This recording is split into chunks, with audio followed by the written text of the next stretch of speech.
I ordered a T10 COB LED light online for my DA64W third brake light, also known as safety brake lamp or high-level brake lamp.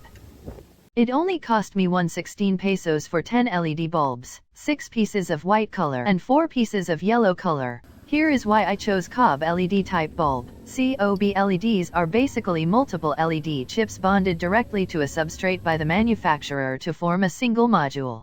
They take up less space and the highest potential of the LED chips can be obtained, as designers realize the benefits of using them over the traditional standard LED options.